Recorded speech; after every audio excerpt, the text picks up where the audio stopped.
Merci. Voilà, vous voyez cette cordelette blanche que j'ai tendue. Vous demandez ce que ça peut signifier. J'avais à cœur de nous encourager, je m'inclus dans cette exhortation, de nous encourager à développer davantage notre vision, notre compréhension, notre approche de l'éternité, la perspective de l'éternité. C'est bien difficile parce qu'on est limité, on est inscrit dans le temps, on a une date de naissance, on a un vécu et puis il y aura une fin. Il y a un début, une fin à notre vie sur la terre. Mais j'avais à cœur que nous puissions lever les yeux et puis aspirer à développer cette perspective, cette compréhension de l'éternité. Cette cordelette, elle a pour but de nous aider à symboliser un peu ce que ça peut représenter comme une ligne du temps. Une ligne du temps, alors elle démarre là-bas, à votre gauche, mais évidemment, elle partirait du bout. Et puis elle s'arrête, elle est fixée à votre droite, mais elle continuerait encore au bout. Et sur cette ligne du temps, c'est une représentation symbolique, j'ai mis 2 traits rouges qui sont aussi symboliques de la durée de ma vie, par exemple. Donc voilà la naissance de Philippe. Et puis, c'est une image, mais son décès. Voilà. Alors, si je me prête longue vie, 85 ou autre, voilà, mais la vie d'un homme, et encore, ça serait beaucoup plus resserré, au regard de l'éternité. Voilà ce que ça représente. J'avais à cœur que nous puissions, alors que nous sommes dans notre quotidien, nous sommes tellement, et c'est normal, polarisés sur notre existence sur la terre, avec tout ce qu'elle contient, de pouvoir s'échapper un peu de ça et avoir une perspective de l'éternité davantage développée. L'éternité, et selon les textes de la parole de Dieu, ils sont nombreux, c'est 2 lieux, 2 destinées, soit la félicité, la joie, la présence joyeuse, bienfaisante auprès de notre Sauveur et Seigneur Jésus pour l'éternité, soit, selon les textes bibliques, les tourments éternels, la peine, la tristesse, la mort d'être séparés, les tourments éternels séparés de la présence de Dieu. Et cette horloge manifeste qu'il y a un temps où il faut faire un choix, et c'est de notre vivant que le choix se fait, selon comment est-ce qu'on aura considéré Jésus, l'œuvre de Jésus à la croix pour nous. C'est de notre vivant. Et Jésus est venu manifester le cœur du Père, son amour, sa tendresse, sa bonté, son ministère sur terre, c'est ça. Jusqu'à s'offrir, un amour jusqu'au boutiste, à s'offrir à la croix, manifester qu'il est le sacrifice permanent, toujours valable pour quiconque. Il n'est pas resté mort à la croix, il est ressuscité, élevé à la droite de Dieu pour l'éternité, et il nous a confié le mandat, il a confié le mandat à ses disciples, à ses premiers disciples, et à nous, ses disciples, de continuer à faire connaître ce sacrifice à la croix, la réconciliation avec Dieu, la paix, la joie de le connaître de manière personnelle, tout ce que cela représente, et la perspective d'une vie d'éternité.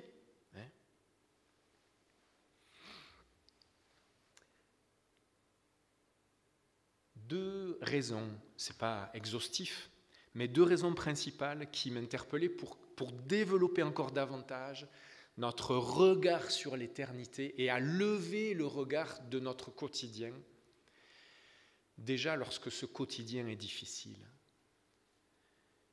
Et il peut l'être pour certains et certaines d'entre vous, que je ne vous connais pas, mais il y a peut-être un défi qui est là depuis longtemps, un défi lié personnel, à une situation de santé, une situation matérielle, financière, relationnel, de travail, ou le soin par rapport à un proche aidant ou autre, je ne sais pas.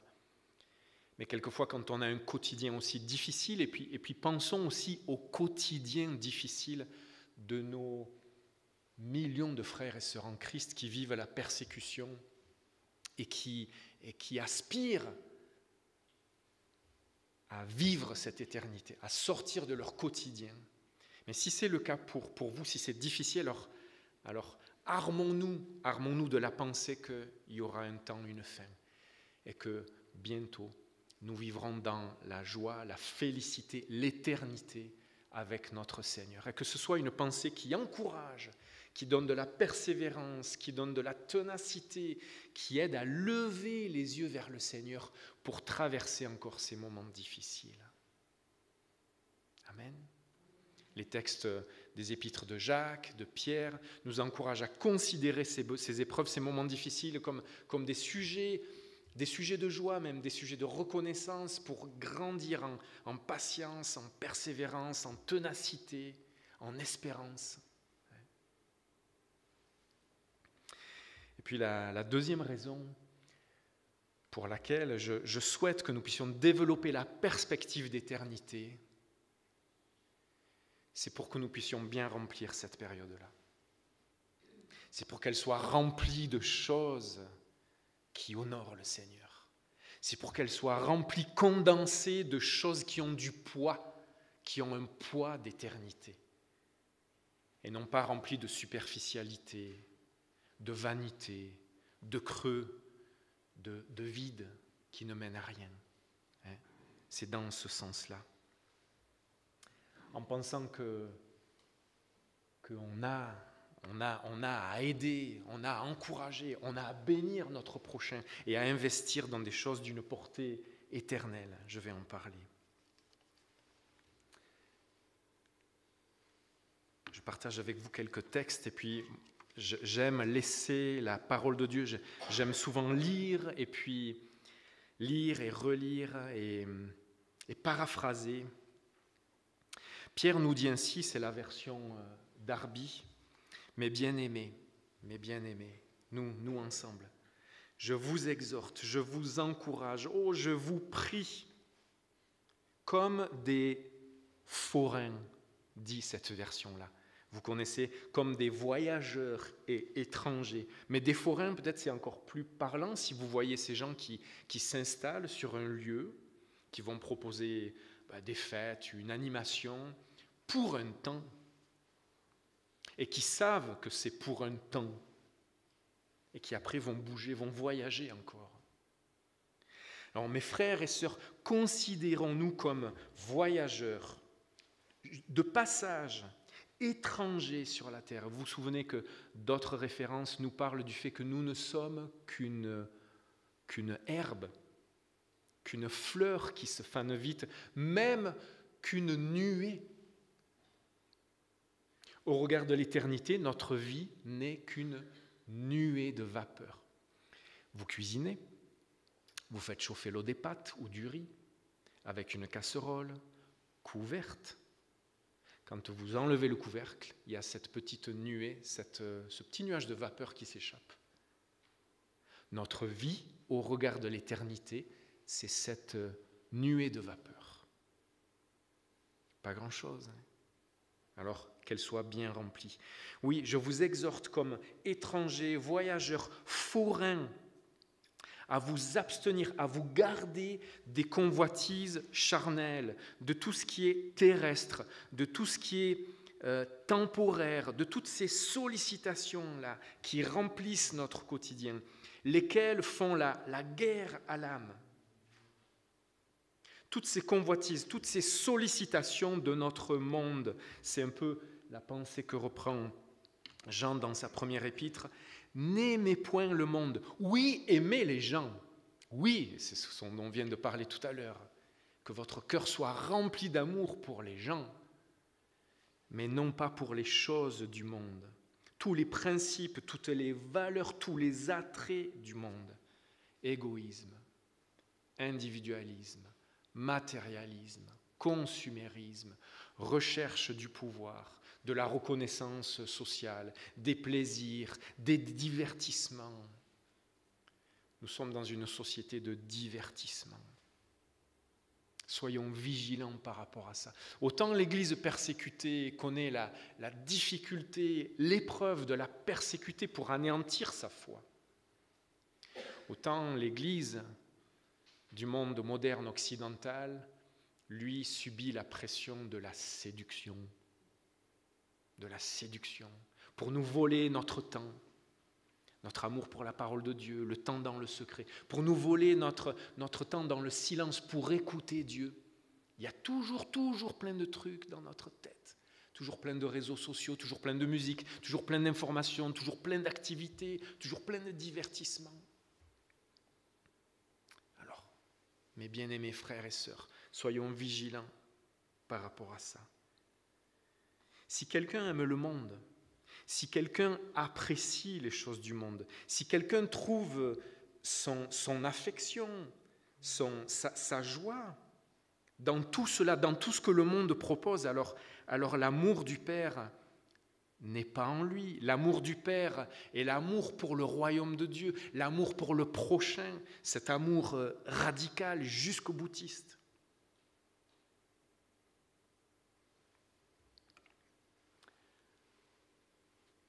L'apôtre Paul s'adresse ainsi aux Colossiens.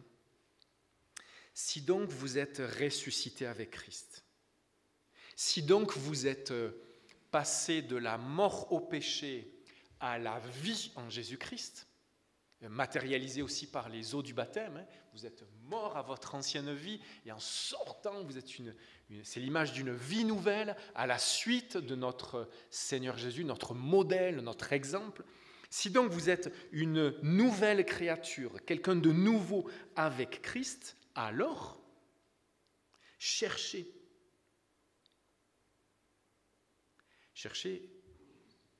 Vous avez déjà perdu un billet de 200 francs ou quelque chose de très précieux. Cherchez, on passe du temps. On passe de l'énergie, c'est intentionnel, ça demande de la discipline. Cherchez.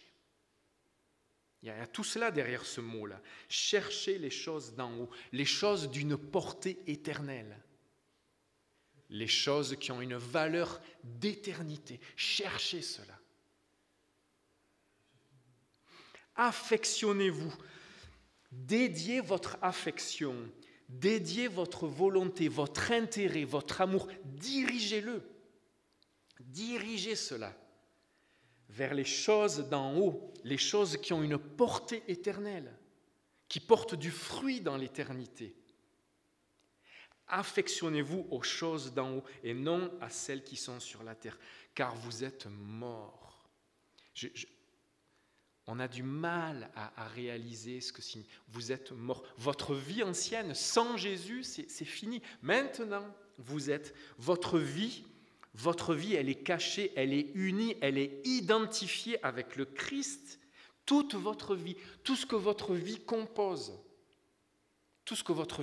votre vie personnelle, votre vie de couple, votre vie d'éducation des enfants, votre vie familiale, votre vie professionnelle, votre vie de loisirs ou de divertissement, tout ça, c'est en Christ. La gestion de nos biens matériels, de nos finances, de nos investissements, de temps ou autre, tout ça, c'est à vivre en Christ. Et ainsi qu'en Christ, votre vie, il est tout pour vous. Quand Christ paraîtra à son jour de gloire, à son retour, alors vous paraîtrez aussi avec lui dans la gloire. Vous êtes morts. Christ vous a racheté. L'apôtre Paul dit, je ne m'appartiens plus moi-même. Ce sont des paroles radicales. Je les comprends mieux lorsque je côtoie de ces amis là-bas qui vivent, de nos frères et sœurs en Christ, en Inde par exemple, d'une radicalité dans leur amour pour le Seigneur. À partager l'évangile. Dès qu'ils ont un temps, un moment de libre, on va dans le voisinage et puis on partage ce que Jésus a fait pour eux. Et puis s'ils sont rejetés, mis à l'écart, s'ils sont l'objet de critiques, de moqueries, eh bien ils partiront ailleurs le faire, et ainsi de suite. Leur souhait, leur joie, leur enthousiasme, c'est de partager qui est Jésus, ce qu'il a fait pour eux. Leur vie, elle est unie, elle est donnée à Christ. Matthieu dira, chapitre 6, verset 19, « Ne vous amassez pas des trésors sur la terre pour cette petite période-là. » Alors, je vous dis l'effet que ça me fait des fois de lire un verset. Ne vous amassez pas des trésors. Bon, trésor, moi je pense à un coffre, vous voyez, les coffres remplis de pièces d'or avec les bijoux, ou alors les trucs qu'on trouve au fond des mers, vous voyez, les trésors comme ça. Alors je me dis, moi je n'ai pas de trésor, je ne suis pas concerné, Seigneur. On pourrait traduire, ne vous amassez pas des choses dans lesquelles vous investissez votre affection, où vous y mettez de la valeur pour cette période-là. N'amassez pas des choses dans lesquelles vous mettez votre sécurité, votre assurance par rapport à la crainte de l'avenir. Toutes ces choses pour lesquelles la teigne, un champignon qui dévore les végétaux, en particulier à l'époque, la vigne par exemple. Certains pouvaient s'enorgueillir d'avoir investi dans un grand champ de vigne, mais qui peut être détruit en rien de temps. La teigne, la rouille détruisent, et où les voleurs percent et dérobent, mais amassez-vous des trésors dans le ciel, c'est-à-dire qui ont une portée d'éternité, là où la rouille et la teigne ne détruisent point, où les voleurs ne percent ni ne dérobent, car là où est ton trésor, là où est ton trésor, là où est la chose que tu affectionnes, dans laquelle tu as du plaisir, dans laquelle tu investis, à laquelle tu t'attaches, c'est là finalement que sera ton cœur. Alors dans quoi mettons-nous notre affection, notre plaisir, notre investissement? Parce que c'est là que finalement est notre cœur. La teigne, la rouille, les voleurs ou les escrocs. On pense à ces gens qui ont fait certains choix de placement, confié des centaines de milliers de francs dans des personnes en se disant mais ça y est, je suis en sécurité, ma retraite, et puis qui se sont fait spolier, dérober cela. Ou on pourrait parler aujourd'hui des incendies, des tempêtes, des pluies torrentielles, des coulées de boue, des fissures de sécheresse ou autres. Et ces derniers temps, la terre, est-ce que vit la terre nous montre que tout est ébranlé. Lorsqu'on voit des gens qui témoignent d'avoir perdu leur maison suite à une coulée de boue ou à un incendie, et ce sont des gens qui témoignent, et on peut comprendre, mais qui sont en pleurs et qui disent « mais on avait investi toute notre vie là. C'est nous qui avions construit, on avait investi toutes nos économies, et puis tout est parti. » Et on comprend le désarroi de ces gens-là qui vivent pour vivre le plus possible dans cette période-là.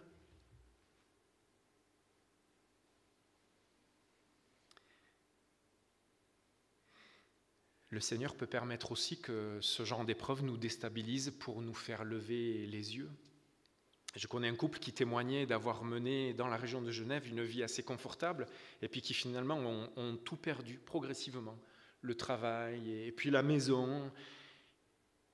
Et puis finalement, en ayant perdu toutes ces sécurités-là, ils se sont sentis déstabilisés, ils ont levé les yeux vers le ciel. Et finalement, c'était comme si le Seigneur leur mettait un panneau « Stop ! Stop, vous allez vers la perdition éternelle !» Ils ont été secoués de leur vivant et ils ont fait les bons choix. Ils se sont tournés vers le Seigneur Jésus et ils ont reconnu que c'était pour eux salvateur d'avoir perdu leur richesse matérielle. Où placer nos investissements, notre investissement de temps, de vie, nos compétences, nos forces? Encore un texte qui est rude, qui n'est pas facile. Jésus dit à un homme « Suis-moi ». Et cet homme lui répond Seigneur, oui, oui, mais permets-moi d'abord d'aller ensevelir mon père. J'aurais pas dû mettre la suite, parce que moi, je reconnais, moi j'aurais répondu à cet homme-là, qui me dit, oui, je vais te suivre, mais Seigneur, tu sais l'importance que ça représente d'assister aux funérailles de mon père. Moi, je lui aurais dit, oui, je te comprends. C'est un bon témoignage vis-à-vis de la famille. Je te comprends. Alors, vas-y, mais après, n'oublie pas de revenir. Mais Jésus ne lui dit pas ça. Et c'est une parole tellement radicale.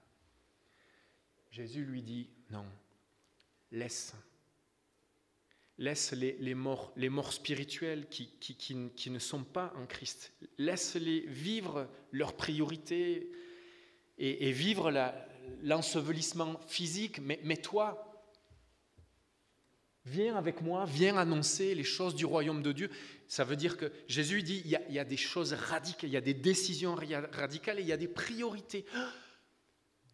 Qu'est-ce qui est plus important quand même? Qu'est-ce qui est plus important que d'assister aux funérailles de son père et de montrer qu'il est là, qu'il soutient, qu'il participe, qu'il accueille la famille, qu'il est là aussi pour le soutien de sa maman, etc., et de ses frères et sœurs? C'est légitime, c'est normal. Mais Jésus vient bousculer cela en disant, il y a des choses encore plus importantes.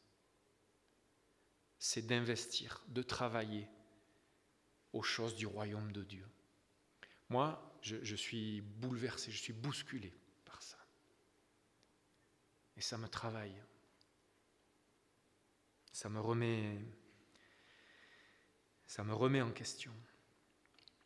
Je ne l'ai pas affiché, mais un autre va lui dire, un autre homme lui proclame sa readiness, il est prêt, il dit, je te servirai Seigneur. Oui, je vais te servir, mais permets-moi d'abord de prendre congé, de dire au revoir aux membres de la famille, de ma maison. Et encore une fois, moi je lui aurais dit, oui, je comprends, c'est important, tu veilles à un bon témoignage, d'accord, vas-y. Non. Jésus lui dit, quiconque met la main à la charrue. Si tu as commencé à travailler en dirigeant ta charrue, et il faut bien regarder devant pour diriger une charrue. Alors à l'époque, les travaux champêtres, ça leur parlait, mais il faut bien diriger devant, il faut regarder devant. Si donc tu commences à regarder en arrière, tu vas dévier. Tu ne vas pas suivre le sillon. Si donc ton regard va dans le regret des choses que tu as quittées et que tu passes du temps et que tu dis au revoir, et finalement tu risques de passer à côté de ce que le Seigneur souhaite pour toi, des priorités. Quelle radicalité ces paroles du Seigneur Jésus.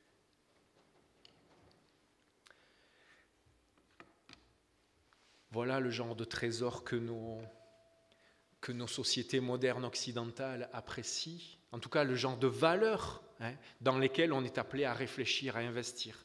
En Suisse, à 30 ans, si vous ne vous souciez pas de votre retraite, mais vous êtes inconscient. Bon, je suis Marseillais, alors j'exagère un peu, mais la société nous pousse à ça, à nous soucier pour que tout se passe bien dans cette période entre les deux traits rouges. Il faut que tu te soucies de ça, il faut que tu investisses là-dedans, il faut que tu sois sérieux, conséquent, enfin voilà. En oubliant qu'il y a toute l'éternité.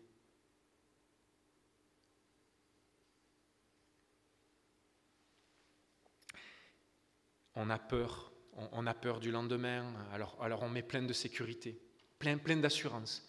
Assurance juridique, assurance maladie, assurance pour ci, assurance pour ça. Regardez, à l'automne passé, on a eu tellement peur.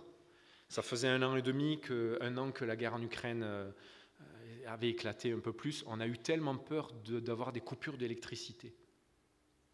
Coupure d'électricité, ça veut dire, moi à la maison, si j'ai plus d'électricité, j'ai plus de chauffage, je cuisine plus, j'ai plus de téléphone.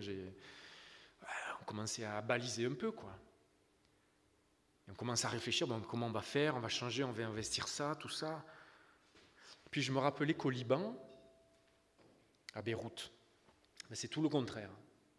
Ils n'ont rien, et quelquefois il y a 1 heure ou 2 d'électricité, et là ils sont hyper contents. Alors je me disais, Philippe, peut-être qu'on peut relativiser un peu les choses. Et puis si jamais on manque d'électricité, quelques heures, Vous voyez comme on est tellement habitué à avoir tout et à être confortable dans cette période-là qu'on a peur pour la suite.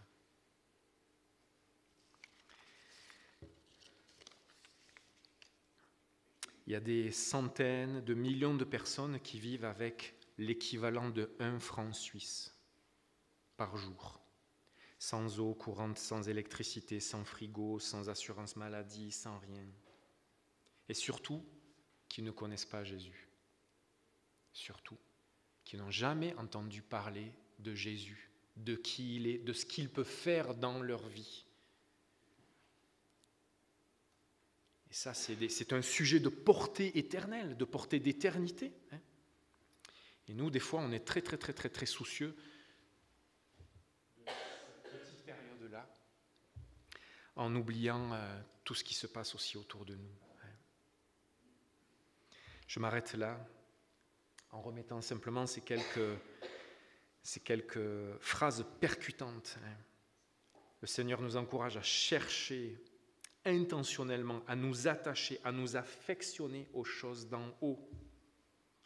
Il nous rappelle que nous sommes morts à notre ancienne vie, nos anciennes préoccupations, notre manière de voir les choses, de gérer les priorités, de voir la vie. Et que maintenant, notre vie et tout ce qu'elle compose, tout ce qu'elle comporte, tout ce qu'elle contient, elle est unie en Christ, que Christ a le droit de décider de tout. Que Christ, que ton règne vienne, Seigneur, sur la terre comme au ciel. Que le règne de Jésus soit aussi là en nous, en moi. Si je prie cette prière, je dis, Seigneur, que tu viennes régner en moi qui suis sur la terre, que tu viennes régner dans ma manière de gérer ma relation avec mon épouse, l'éducation de mes enfants, mes investissements, la manière dont je gère mon argent, ma planification de vacances. Seigneur, règne en cela. Sois le roi, sois celui qui décide, qui montre, qui dirige, parce que tu es toute ma vie.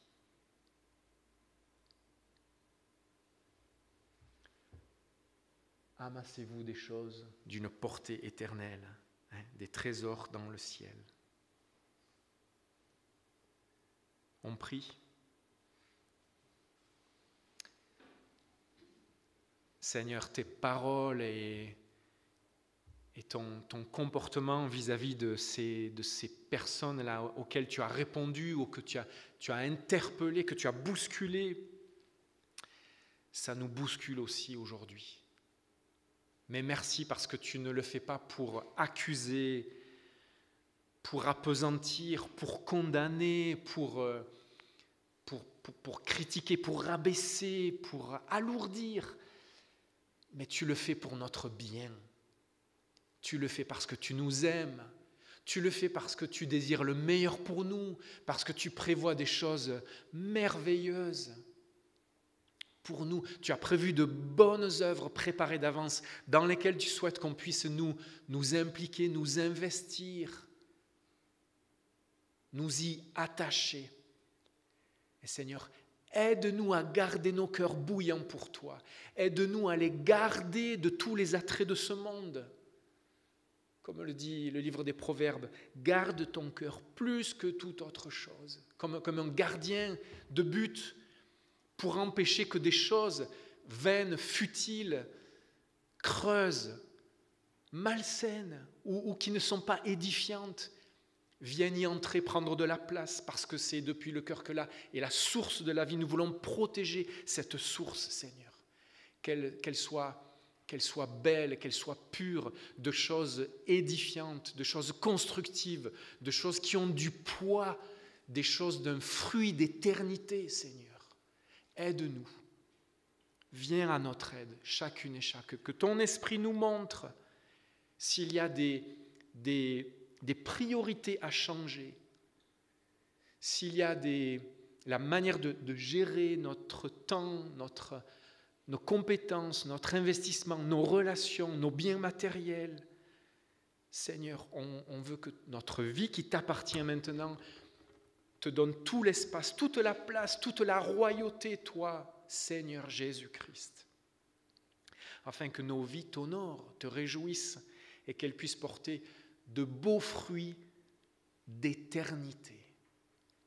Aide-nous, Seigneur, à nous garder de la peur de manquer, de la peur du lendemain, de la peur de la souffrance, de l'inquiétude. Aide-nous, Seigneur. Aide-nous à combattre l'incrédulité, le souci par rapport à l'avenir. Aide-nous à combattre cela, que nous puissions être libres, libres de donner, libres de partager, libres d'investir, de nous affectionner pour les choses d'en haut. Seigneur, c'est ma prière pour moi-même, pour nos bien-aimés, mes frères et sœurs, que je veux bénir en ton nom. Amen.